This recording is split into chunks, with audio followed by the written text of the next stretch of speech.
சரிங்களா? ஒரு நாள் ஊருக்கு போனாலே வீட்டில் இருக்கிற செடிகள்லாம் காஞ்சிரும். வேலை போகிற ஜாலியில் கற்பனை வரைக்கும் அப்படி அப்படியே போட்டுட்டு எல்லாத்தையும் வச்சுட்டு கிளம்பியாச்சு. வேலை வச்சு செய்யும் நம்மளை ஃபுல் க்ளீனிங். எல்லாம் எப்படி இருக்கு பாருங்கள். இந்த குடத்தையே ஒரு 10 நிமிஷம் விளக்கணும்.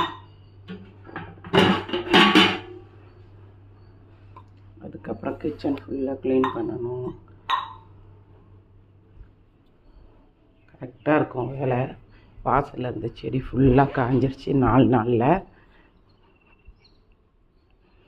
அங்கே தெருவாசல் எவ்வளோ அழகாக இருக்குன்னு. எல்லாம் குப்பை.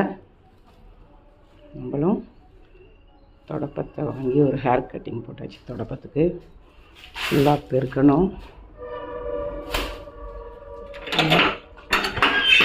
அரும்புலாம் எங்கள் வீட்டில் பூக்க ஆரம்பிச்சிருச்சு அழகாக.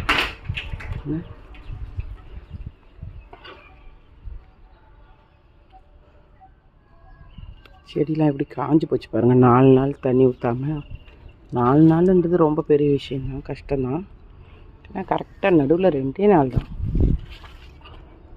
சனிக்கிழமைக்கு ஊற்றிட்டு 2 நாள் தான் ஊற்றலை. நேற்று சாயந்தரம் ஊற்றலை.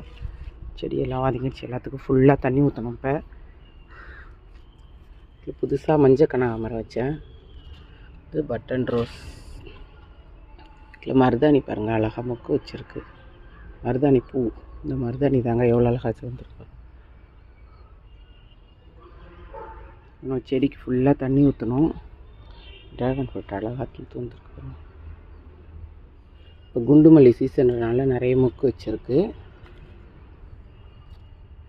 இதில் 4 பூ இருந்துச்சு. நான் ஊருக்கு போயிட்டு வரத்துக்குள்ளே பூத்து கொட்டிடுச்சு. ஃபுல்லாக செடிக்கெல்லாம் தண்ணி ஊற்றிட்டு ஃபுல் க்ளீனிங் நடக்கணும். குடமிளகா காய்ச்சிருக்கு குட்டியாக.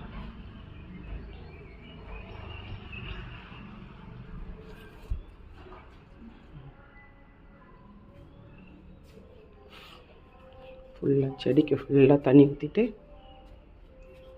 அதுக்கப்புறம் தான் வேலையை ஆரம்பிக்கணும்.